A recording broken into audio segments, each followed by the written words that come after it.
Ayan po mga kababayan, so kakatapos lamang po ng usap natin doon sa pamunuan. And sa ngayon, um, ang desisyon ko na po talaga ay hindi na ituloy yung papagawa natin na bahay.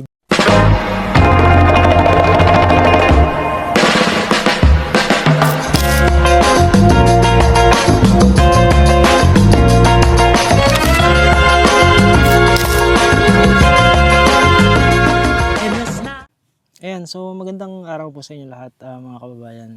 So ngayon ay nandito pa rin po tayo sa Pinagbayanan at kanina nga po ay nanggaling kami doon sa pulong namin kasama ang pamunuan.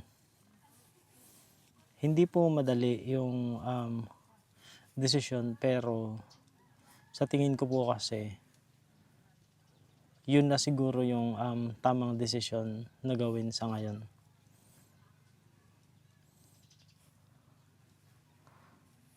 Nung mga nakaraan na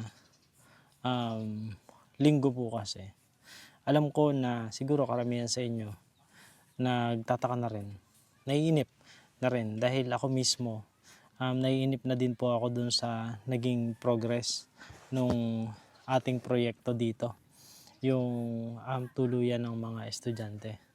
Dahil sa totoo lamang po, nung mga nakaraan na linggo, nung una na nakausap po natin yung pamunuan, sa totoo lamang ay okay naman po sila. Wala pong problema. Nung una ay kumbaga sabi nga nila napakaganda ng proyekto. Masaya sila na may ganong proyekto tayong naisip para dun sa mga estudyante, sa mga katutubo. Napakaganda, as in napakaganda po talaga ng reception, ng pagtanggap dun sa ating proyekto nung una. Unfortunately, nung pangalawang pulong po namin na kung saan ang layunin na talaga sana namin noon ay ipagpaalam na yung pagsisimula nung papagawa po natin na shelter. Unfortunately po noon ay merong isang tao na tumutol naman doon sa lugar kung saan natin ipinahukay yung sa septic tank, dahil kiniklaim niya po na yun daw ay manahin niya sa kanyang mga magulang. Ang totoo po niyan, mahigit 40, almost 40 years na nakatira dito ang tiyahin ko at yung asawa niya na namayapa na. 40 years na po silang naninirahan dito. 40 years na nandyan yung bahay nila, yung nasa sa likod ko po, yung nandun, 40 years na. At ganun din yung karatig lote na nandito, na kung saan yung mga puno ng nyug po ay sila na ang nagtanim noon simulat sa pool. At sila na ang may bakod noon mula pa noong mga panahon na yun. Kaya meron din po silang papel ng binili nila yung papel na yun dun sa binili nila yung lupa na yun. May papel sila na binili nila yung lupa na yun dun sa nagmamay-ari ng lupa na yun. At yun yung kinwestiyon noong umaangkin noong lupa. Dahil ang nagbenta po sa kanila ay yung bayaw. Siya po ay anak naman noong original na may-ari noong lupa na yon.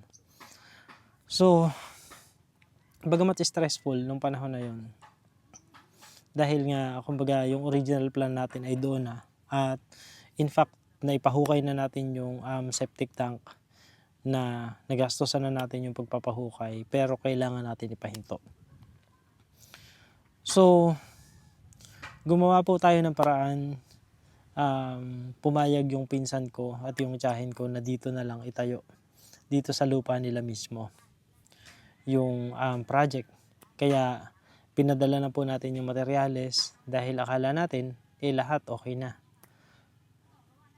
Kaya lang, pagdating po namin kahapon, sabi ko nga ay kailangan namin pumunta sa pamunuan para formal na sabihin na na yun, sisimulan na nga natin dahil lahat ng materyales ay nandito na, lahat ng kailangan ay nandito na, even yung trabahador na sa Talawtaw na natin kinuha, nandito na. Sa Talawtaw na natin kinuha dahil yung mga tao po na nandito na supposedly kukunin natin na magtatrabaho, pinapagalitan noong tao na umaangkin ng kabilang lote. Ayaw niya po na merong magtatrabaho na taga rito doon sa ipapagawa. So, kumbaga, ang dami ng mga stressful na nangyari. Yung pagpapahukay natin ng septic tank, ang na utusan natin na kumuha ng magtatrabaho doon ay si Christine, yun pong ating scholar. At nakapagtrabaho naman doon yung mga nakuha niya. Pero nag-chat po siya sa akin at siya daw po ay pinapagalitan. Pinapagalitan daw po siya noong umaangkin ng kabilang lupa. So even yung mga scholar natin, even yung mga magulang ng mga scholar, naapektuhan na din. Ang dami nang naapektuhan dahil nga doon sa ginagawang pag-angkin doon sa kabilang lupa. Ngayon po, nung nagdesisyon tayo na dito na, kinausap natin ang pamunuan kanina lamang umaga. Alas 6 ng umaga, nandun na po kami. Kasama ko yung pinsan ko, pinuntahan namin yung bahay ng mayor, ng vice mayor. Yun po ang tawag doon sa kanilang pamunuan dito. Bagamat hindi po yun yung mayor at vice mayor na equivalent natin doon sa standard na local government. Meron din po silang tinatawag dito na mayor at vice mayor. Kumbaga sa ibang lugar, yung mga datu, yung pamunuan. Meron din po sila dito sa mga katutubong mga yan. So kanina po, pumunta po tayo doon sa, nakipag-meeting po tayo sa kanila. At ang akala po natin ay magiging okay na ang lahat. Dahil nga dito naman itatayo, dito sa lupa na ito naman. Pero doon sa meeting na yun po, naakala natin ay maging okay na ang lahat, na masisimulan na natin ngayong araw. Dahil nandito na lahat, nandito na materyales, nandito na magtatrabaho. Pero kanina, ipinaramdam nila sa akin, na nandun pa rin ang pagtutol nila dun sa proyekto. Bagamat ipinaliwanag po natin na napakaganda ng hangarin ng proyekto na para sa mga estudyante, na para dun sa mga, lalo sa tag-ulan, dun sa mga malalayong estudyante na dumadaan po dun sa malalaking ilog na nadadaanan, dahil bago makarating sa ibang sitio, paganyan po, merong mga 5 ilog na malalaki na kailangang daanan. Ngayon, ang sabi po sa akin kanina doon, dahil ipinaliwanag nga po natin yung purpose ng tirahan, ang tanong po sa akin ay, kung gusto daw po nating makatulong, bakit daw po hindi tulay ang ipagawa natin?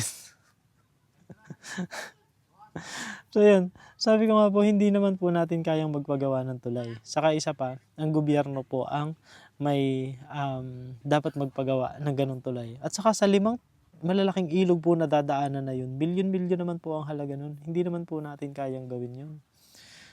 Bukod sa hindi naman po natin responsibilidad yun. Pero, kumbaga, doon ko po naramdaman na talagang may ayaw. Meron po talagang may ayaw na matuloy yung proyekto. Hindi ko po alam kung sino. Hindi ko po alam kung ano yung dahilan. Hindi ko po alam kung bakit ganun yung mindset nila. Pero talagang ipinaramdam po nila kanina na talagang ayaw po nilang matuloy yung proyekto. Sa totoo lang, sobrang frustrating sa pakiramdam. Kanina sobrang nasaktan din ako. Nasaktan po talaga ako kasi ang ganda ng intensyon natin eh. Yung inilapit ko po sa inyo, lalo sa mga sponsors po, napakaganda ng proyekto na sa kalaunan, ang ending pa, parang hindi naging maganda para sa kanila. Sabi ko nga po, parang tayo yung may intensyon na tumulong, pero parang kailangan pa nating ipakiusap sa kanila na tutulungan sila. So, ganun po yung naging dating talaga kanina. As in, saka even nung mga nakaraan po na meeting namin, talagang meron ng ano, meron na pong pag-ayaw dun sa proyekto. Hindi ko po alam kung bakit. Hindi ko rin maipaliwanag kung bakit gano'n. Pero yun nga, parang dun pumapasok yung ano na gano'n kasi sila dati. Parang yung mindset nila is hanggang ngayon ganoon pa din.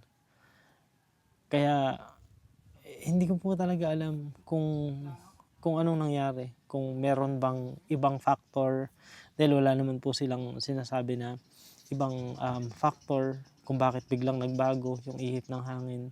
So, hindi ko po alam. Kaya ngayon, bagamat ginastosan na po natin ang papunta dito yung mga materyales, wala na po talaga akong choice kung hindi ibalik yung mga materyales na nandito.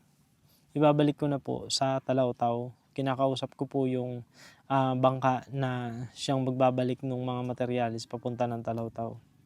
Iniisip ko po yung alternatibo na solusyon kung ano yung pwede natin gawin. Dahil nakakapanghinayang naman po. Kasi nga, ang dami ng mga tao na nagbigay ng kanilang tulong para dito sa mga estudyanteng katutubo na para matulungan sila sa kanilang pag-aaral. Ngayon, ang alternatibo na naiisip ko po ay ipatuloy pa rin yung pagpapagawa noong tahanan ng mga estudyanteng katutubo, pero hindi na po dito. Hindi na dito sa Pinagbayanan, kundi doon na po sa Talautaw ipapatayo yung tahanan na yun. Total, marami naman pong mga katutubo na kumbaga nakikipanirahan doon sa Talautaw para lamang sila ay makapag-aral, para lamang sila ay magkaroon ng magandang edukasyon. Naisip ko po na sa halip na sila ay makipanirahan, I think mas better siguro na nasa sa isang bahay lang sila, na nasa sa isang tirahan lamang sila, at makakapag-focus po sila sa kanilang pag-aaral sa halip na kumbaga'y makipagtrabaho doon sa bahay para lamang sila ay mapag-aral. Naisip ko po na baka bilang alternatibo, total naman po ang naisip natin ay tahanan, baka pwede po na yung tahanan na lamang na ipapagawa natin doon sa Talautaw ay doon na lamang po natin kukupkupin yung mga estudyanteng katutubo. Kumbaga parang magiging ano po nila, parang boarding house. Parang boarding house po ng mga katutubo doon sa Talautaw. Dahil kaya po may mga katutubo na gumugusto na sa Talautaw mag-aral, dahil sabi nga nila kumbaga mas maganda yung turo doon sa Talautaw. At yung iba naman ay sadyang hirap sa buhay dito at hindi kayang pag-aralin ng mga magulang, kaya dahil gustong makapag-aral, makikipanirahan, kapalit ng pakikipanirahan ang kanilang pagkain at ang kanilang baon. Kaya naisip ko po na pwede na gano'n na yung gawin natin, na doon na po natin siya itatayo at magiging targeted na po yung kung sino ang kukunin natin na estudyanteng katutubo na doon titira mismo sa bahay na yun at doon mag-aaral sa Talautaw. Yun po yung naisip ko na alternatibo. Kumbaga maging targeted na siya, hindi kagaya dati na kumbaga kung sino yung nasa sa malayong sitio dito at pupunta dito sa Pinagbayanan at abutan ng ulan, sila yung makakatira dahil hindi naman permanenteng pagtira. Pero yung naisip ko po dahil dito sa sitwasyon na to ay pwede po natin gawin na ganun. Yung bahay na yun na lamang ay gagawin natin parang boarding house ng mga katutubo doon sa Talautaw at doon sila mag-aaral. Yun po ang naisip ko na solusyon siguro. Dahil sayang din naman po kasi nga marami na ring sponsor yung nagbigay ng kanilang tulong. Nabili na ho natin yung mga materyales na nandyan. Sa totoo lang, malaki na ho yung naging gastos natin dun sa mga materyales. Pero sayang naman po kung mauuwi sa wala. Kaya yun na lamang po yung alternatibo. So ngayon, hapon na po ngayon, pero ipagpapabukas na po namin ang pagbalik ng Talautaw kasi hinihintay ko pa nga yung magiging sagot nung kukuha nung bangka na kailangan natin ulit arkilahin papunta naman sa Talawtaw para maibalik yung lahat ng materyales na nandito naman. So yun po yung sitwasyon natin ngayon. Sa totoo lang sobrang nalulungkot po ako dun sa nangyari. Kasi parang ang iniisip natin ay matulungan sila, pero parang sila mismo yung tumatanggi dun sa sa tulong or dun sa oportunidad na dapat sana ay magiging beneficial para dun sa mga mag-aaral. Pero yung mga mas matatanda po, parang sila pa yung parang hindi hindi open-minded dun sa magiging katulungan dun sa mga estudyante. Meron nga pong ibang matanda na parang ang sinasabi, kukuning scholar, tapos mag-aasawa din naman. Kumbaga parang nakakalungkot na meron po silang ganong mindset, na sa halip na maniwala sila dun sa mga kakayahan ng mga bata, parang sila pa mismo yung humuhusga dun sa kung ano yung kayang marating ng isang estudyante. Nakakalungkot po yung part na yun. Tapos dun po sa pagtira o yung pakikipanuluyan dun sa gagawin sana natin na bahay,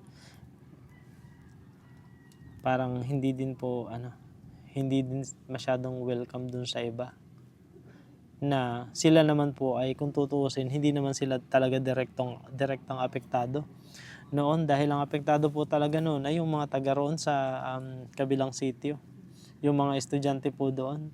Kaya lang yung mga taga rito po ang nagsasabi na parang yun nga, gaya ng sabi nila na kung gusto daw tumulong, bakit daw hindi tuloy ang ipagawa. So parang lang po, nakakalungkot. Sa totoo lang po, nung mga nakaraang linggo na gumugulong yung usapin, hindi ko siya hindi ko siya binabanggit. Intentionally, hindi ko siya binabanggit. Kasi ayoko pong makaramdam kayo ng negativity dun sa sitwasyon. Kasi as much as possible, gusto ko talaga na hanapan ng solusyon, hanapan ng magiging magandang alternatibo. Kung kailangan na pakiusapan, well, pinakiusapan na nga po natin Pero pagkatapos po ng lahat ng mga nangyari, parang hinahanapan lang nila ng dahilan para hindi matuloy yung proyekto. So dumating na po tayo dun sa point na sabi ko nga, 2 linggo na lang, June 8 ang pasukan, May 25 na ngayon. 2 linggo na lang yung meron, pero hindi pa rin siya nasisimulan. So frustrating yung part na yun, kasi nga ang tagal na dapat nung pinastart natin yung paghuhukay nun. Dapat nga ngayon halos tapos na yung proyekto, pero dahil dun sa mga ginagawa po nila, hanggang ngayon hindi pa nasisimulan. So yun lang po yung nakakalungkot na part.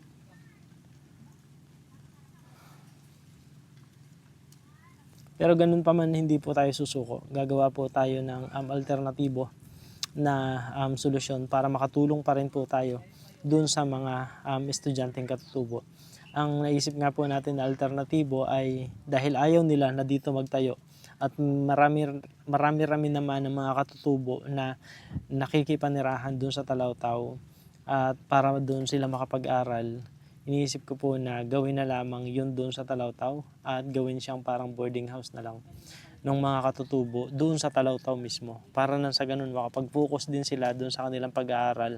Hindi nila kumbaga kailangan na makipanirahan para doon sa kanilang pag-aaral, sa halip tayo mismo makatutulungan natin sila para makapag-focus sila sa kanilang pag-aaral, para makatapos sila doon sa kanilang pag-aaral kahit nandun sila sa Talawtaw. So yun po yung naisip ko na alternatibo na solusyon. Kaya sa mga susunod na araw po, makikita ninyo na papasimulan natin yung proyekto, pero hindi na dito. Doon na po siya gagawin sa Talawtaw. Marami pong advantages na doon din natin siya gagawin. Um, Unang-una, maganda yung turo dun sa Talawtaw. Merong meron ng kuryente doon, meron ng internet doon. So, yung kuryente po kahit galing na mismo dun sa bahay ko, so hindi na po natin kailangan gumastos pa ng like generator or solar or um, kahit anong para sa kuryente, kundi galing na mismo dun sa bahay ko, pwede po yun. Tapos matututukan ko din sila, um, like sa kanilang pag-aaral, may guide natin sila sa kanilang pagkain, sa kanilang araw-araw na ginagawa. So mas magiging madali po sa atin na matutukan yung magiging pag-aral po ng mga estudyante pag nandun po sa Talawtaw. So marami pong advantages. Kaya lang dahil ang original plan nga po natin ay dito, kaya parang yun ang sana ipinupush natin na matuloy. Pero nandito na po tayo sa sitwasyon na talagang no choice na. Yun na lang yung pwede po natin na gawin. Yun na lang po yung nakikita kong solusyon ngayon na pwede po natin gawin. Kaya yun na po yung itutuloy natin ngayon. Yun na po yung gagawin natin ngayon. At bilang panimula, kasi halimbawa po si Bella tsaka si Boying, ayan, silang dalawa po, originally, ang gusto talaga nila ay mag-aral sa Talawtaw. So, i-refresh po natin yung kanilang kagustuhan na doon mag-aral sa Talawtaw at doon sila titira doon sa ipapatayo natin na parang boarding house na ng mga katutubo. So, yun na po yung gagawin natin. So, hanggang dito na lang po mga kababayan. Alam ko medyo nakakalungkot yung nangyari, pero wala pa tayong magagawa. Kailangan po natin tanggapin na kumbaga meron po silang sariling paniniwala at hindi naman po natin pwedeng ipilit yung kagustuhan natin kung ayaw nung pamunuan mismo nitong sitio na ito. Nakakalungkot, pero yun nga po, wala naman na po tayong magagawa. So yun, hanggang dito na lang po mga kababayan. Sa mga susunod, makikita nyo po yung update naman ng paggawa, pero doon na po yun sa Talawtaw. At sana po ay maintindihan po ninyo yung mga pangyayari. Alam ko po na frustrating din even sa side ninyo, dahil alam ko na lahat po tayo, ang gusto lang naman natin ay makatulong. So maging positive lang po tayo na siguro baka hindi talaga siya meant na mangyari dito, pero baka mas maganda talaga na doon siya mangyari, doon sa Talawtaw, at nandun mismo yung bahay ng para doon sa mga estudyanteng katutubo. So tingnan po natin at sana ay subaybayan po ninyo kung ano yung mga susunod na gagawin po natin at kung ano yung kahihinatnan nung pagbabago doon sa plano. And I hope na you don't take it against me po, dahil talagang ginawa din po namin ang lahat. Nakailang balik-balik din po kami dito na kumbaga yung pagod din at sakripisyo talagang binuhos din po natin. Kaya lang sadyang hindi na po natin control yung nangyayari. Ayun lang po mga kababayan. So maraming salamat po. Kung nasa saang panig man po kayo ng mundo, magandang umaga, magandang tanghali, magandang gabi, magandang araw po sa inyong lahat. At ang lagi po nating prayers ay tayo po lahat ay bless ni Lord. God bless us all. Thank you everyone and have a good rest of your day. Bye-bye.